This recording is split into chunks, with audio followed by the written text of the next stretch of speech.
La France soutient la tenue d'une élection transparente, inclusive et conforme à la Constitution.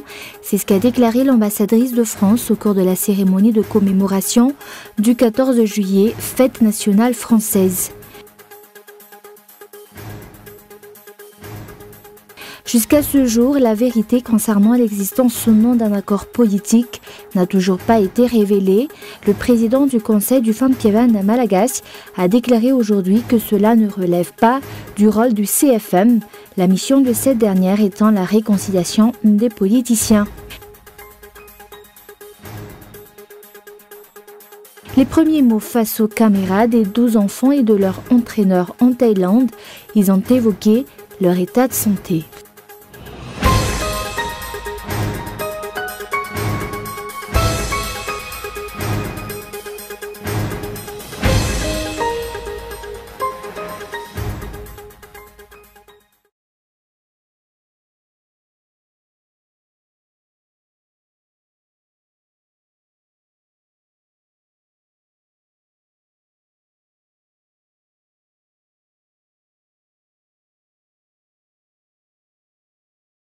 Bonsoir à tous et bienvenue dans cette nouvelle édition du journal en version française sur Cool TV.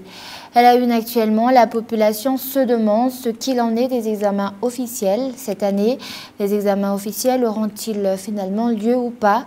Cette question reste sur toutes les lèvres des élèves, mais également sur ceux de leurs parents. Ces derniers s'inquiètent à ce sujet et craignent une année blanche. Les détails dans cette éditoriale de Ange Rarson. De nombreuses rumeurs courent actuellement sur les examens officiels, de quoi engendrer une certaine polémique.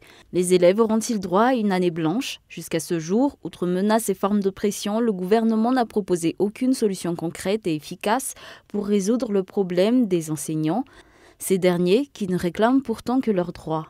Cette situation ne se réglera sûrement pas avec de simples discours. Aucun véritable dialogue ne semble avoir été ouvert pour trouver une véritable solution. Les responsables se rejettent mutuellement la responsabilité et tentent par tous les moyens de trouver des excuses pour se justifier. Les responsables au sein du gouvernement ont annoncé dernièrement qu'ils allaient prendre leurs responsabilités en main, ce qui amène l'opinion publique à se demander ce qu'ils ont fait depuis. C'est une résolution qui aurait pourtant dû être prise depuis le début de cette manifestation. Des rumeurs courent comme quoi il s'agirait d'une question politique, que ces revendications syndicales seraient étroitement liées à un mouvement politique, mais pour l'instant, il s'agit de rumeurs sans fondement. Ce qui presse les élèves et leurs parents actuellement, c'est que le programme scolaire de cette année soit achevé et que les examens officiels aient lieu comme prévu et soient corrigés correctement. Les responsables au sein du gouvernement devraient répondre aux besoins de ces élèves et non se contenter de se rejeter mutuellement la responsabilité par rapport au problème. Il ne faut pas oublier qu'il s'agit d'examens officiels organisés par l'État. Et la France soutient la tenue d'une élection transparente, inclusive et conforme à la Constitution. C'est ce qu'a déclaré l'ambassadrice de France au cours de la cérémonie de commémoration du 14 juillet, fête nationale française. D'autre part, les ressortissants étrangers résidant à Madagascar ne se sentent pas en sécurité à cause des kidnappings à répétition notés au sein de la Grande Île. Reportage de Yves Richard. Au cours du discours de l'ambassadrice de la France à Madagascar pour la célébration du 14 juillet, fête nationale de la République française, il a été réitéré que la France soutient la Grande Île dans l'organisation d'une élection transparente, inclusive, consensuelle et conforme aux termes de la Constitution. La France sera impartiale. Sa seule ambition est d'accompagner ceux qui ont la responsabilité de tenir des élections incontestables, par laquelle les électeurs malgaches choisiront effectivement leur président et leurs députés. Des élections qui les mettront à l'abri des crises post-électorales, qui donneront aux élus la légitimité nécessaire pour accomplir sereinement leur mandat. Interrogée sur son point de vue concernant le discours de l'ambassadrice de France, cette dernière qui a clairement déclaré que la France est en faveur de l'organisation d'une élection conforme au délai énoncé par la Constitution, l'ancien président de la République, Marc Ravaloman, a répondu comme suit. Les responsables des ambassades ont déclaré être prêts à nous soutenir, mais il ne faut pas oublier que nous sommes les premiers responsables de cette élection. C'est une question de respect mutuel.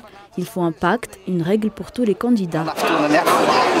Au cours de son discours, l'ambassadrice française a également fait savoir que la communauté française s'inquiète de l'insécurité qui règne à Madagascar, ainsi que des kidnappings à répétition, et réclame par rapport à cela que des mesures efficaces soient prises par les responsables dans les plus brefs délais. Le ministre de la Défense nationale a clairement reconnu manquer de moyens pour lutter contre les réseaux de kidnapping et a également fait mention d'un problème de collaboration entre les familles des victimes et les agents des forces de l'ordre. Les familles des victimes ne veulent pas collaborer avec les agents des forces de l'ordre. Malgré une collaboration entre la police nationale et la gendarmerie nationale, les agents des forces de l'ordre ont du mal car ils doivent toujours partir de rien. Les familles des victimes ne préfèrent-ils pas payer pour améliorer les moyens des agents des forces de l'ordre afin qu'ils puissent assurer la sécurité plutôt que de payer une rançon aux malfaiteurs? Plus de 20 000 ressortissants français travaillent aujourd'hui à Madagascar. Ces derniers contribuent considérablement au secteur économique, social et autres de la grande île. La continuité de leur séjour à Madagascar va de ce fait dépendre de la tournure de la prochaine élection et de la sécurité d'après les explications. Une cérémonie pour célébrer la fête nationale de la République française s'est tenue aujourd'hui à la résidence de France à Ivange. De nombreux politiciens, des hauts fonctionnaires de l'État et des chefs d'institutions ont honoré cette commémoration de leur présence. Et jusqu'à ce jour, la vérité concernant l'existence ou non d'un accord politique n'a toujours pas été révélée. Le président du Conseil du Fampiavan à Malagasy a déclaré aujourd'hui que cela ne relève pas du rôle du CFM, la mission de cette dernière étant la réconciliation des politiciens. Toujours dans le reportage de Yves Richard. C'est le CFM qui a convoqué le parti politique HVM pour discuter de l'application de la décision de la HCC. C'est ce que le chef du fil du parti HVM a déclaré par rapport à l'accord politique lors d'une édition de l'émission Caudal sur la chaîne télévisée nationale. Il a clairement déclaré qu'un accord politique a été signé et que c'est le Conseil du Fampiavan à Malagasy qui a appelé les partis politiques concernés par la rencontre à cette fin. Une affirmation que le CFM a contestée aujourd'hui, déclarant qui n'a organisé aucune rencontre dans ce but et qui ne lui revient pas de contribuer à mettre en place un accord politique, soulignant que son rôle se limite aux réconciliations. Le CFM n'a pas pour rôle d'organiser la mise en place d'un accord politique. Nous ne sommes responsables que des réconciliations. S'ils ont conclu un accord politique, c'est tant mieux, mais nous n'y sommes pour rien. C'est le rôle des politiciens. Ainsi, jusqu'ici, la vérité concernant l'accord politique n'a toujours pas été dévoilée au grand jour. Si cet accord existe bel et bien, les signataires de ce document restent encore flous. Et Madagascar a fait un prêt d'une valeur de 249 milliards d'arières ou 75 millions de dollars à la Banque mondiale pour l'aménagement du territoire, un montant à rembourser sur 38 ans. Cette somme servira à financer un projet visant la résilience des populations des quartiers défavorisés, notamment pour la construction et la réhabilitation des ruelles et des canaux de la capitale, d'après les explications des responsables. Des travaux qui vont durer 5 ans et qui seront effectués sur près de 30 km². Et par rapport à la réalisation de ce projet, plus de 1000 personnes vont devoir être déplacées et transférées. Et avant de passer aux actualités internationales, jusqu'à ce jour, de nombreuses communes ont pu bénéficier de la circoncision de masse organisée par les membres du Tanur à Malagasy-Miramieng. Aujourd'hui, c'était au tour de la commune de Mananjin. Plusieurs dizaines d'enfants ont ainsi pu bénéficier de cette action. Reportage. Après la commune de Masnjay, c'est aujourd'hui au tour de la commune de Mananjin de bénéficier de la circoncision de masse organisée par le parti Malagasy-Miramieng et les Tanur à Malagasy-Miramieng. Plus de 20 petits garçons ont pu profiter de cette action sociale. Nous remercions le parti Malagasy-Miramieng d'avoir organisé cette circoncision de masse. Une consultation dentaire gratuite a également été organisée en parallèle pour alléger la population d'une partie partie de ses responsabilités. Aujourd'hui, c'est un jour que nous avons réservé pour la circoncision de masse organisée par le parti Malagasy Miramieng, qui vise à aider les familles qui ont du mal à payer les frais nécessaires à une circoncision. Cette action, ce n'est pas la première fois que la commune de Mananjin y procède, et cela a toujours été fait avec la collaboration du parti Malagasy Miramieng. J'espère que cela continuera ainsi pendant plusieurs années encore. À la toute première circoncision de masse organisée, il y a eu des adultes qui ont été circoncis, mais actuellement il ne reste plus que les jeunes enfants, dont le plus âgé devait avoir dans les 3 ans. Le parti Malagasy Miramieng, l'État Noura Malagasy Miramieng et les Veivav Malagasy Miramieng ont déjà organisé de nombreuses actions sociales pour venir en aide aux personnes dans le besoin. Mis à part la commune d'Angadnadjin ou de Mananjin, la commune de Viliaz et bien d'autres vont également bénéficier d'une circoncision de masse, des actions sociales organisées pour aider la population face à l'inflation. Ce genre d'action organisée par le parti Malagasy Miramieng est fait dans le but d'alléger la population d'une partie de ses responsabilités financières. Nous sommes heureux de savoir que cette action a permis de vous aider. De nombreux parents laissent actuellement leurs enfants non circoncis faute de moyens. Aider des parents sur le plan financier fait partie des objectifs du parti Malagasy Miramieng et si en venant ainsi vers la population, que ce parti politique peut être sûr de connaître les besoins du peuple malgache. Et place maintenant aux actualités internationales. Le défilé du 14 juillet en France axé sur le thème de la fraternité. De nombreux hommages rendus aux forces de l'ordre. Plus de 4000 militaires étaient mobilisés. Reportage de France 24. Lorsque la garde républicaine s'élance, suivie d'Emmanuel Macron, la foule se lève et immortalise l'instant. On est ravis d'être là, il fait beau. On va voir tous les Français qui nous défendent défiler. C'est bien de voir le président. La garde républicaine, c'est beau.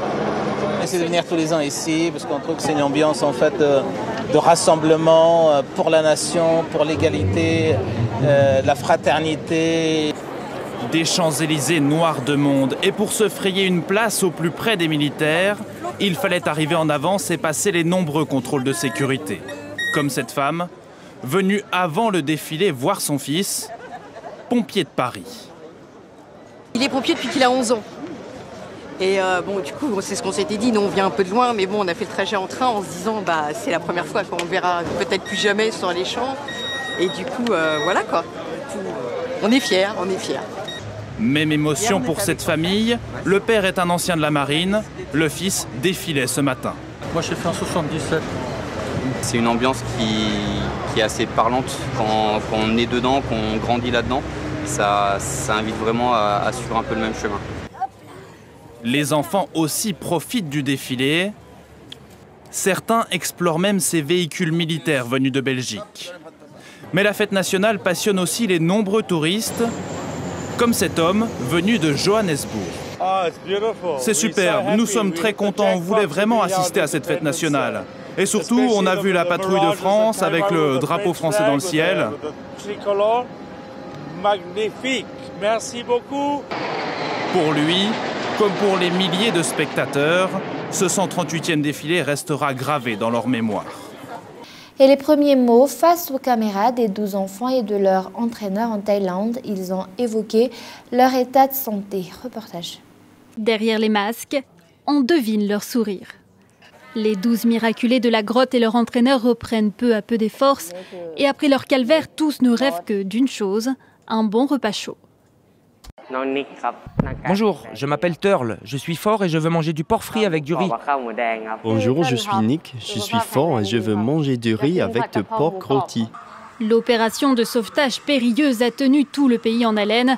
Pour sortir de la grotte, 4 km d'un parcours tortueux à travers le noir, l'eau et les rochers escarpés. Les miraculés saluent aujourd'hui l'héroïsme de chacun. Je voudrais remercier tout le monde, notamment tous les ministres qui nous ont aidés. Je dis merci aussi au Premier ministre et à tous les plongeurs, ainsi qu'aux médecins. Merci.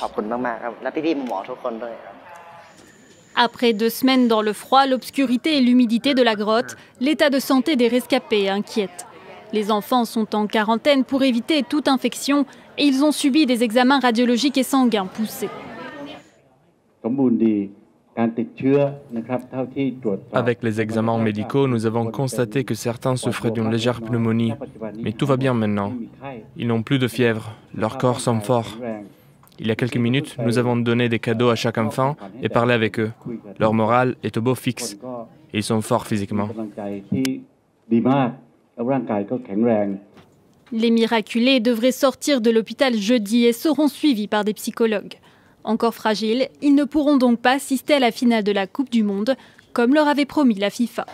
Et avant de se quitter, je vous rappelle les grands points de ce journal. La France soutient la tenue d'une élection transparente, inclusive et conforme à la Constitution.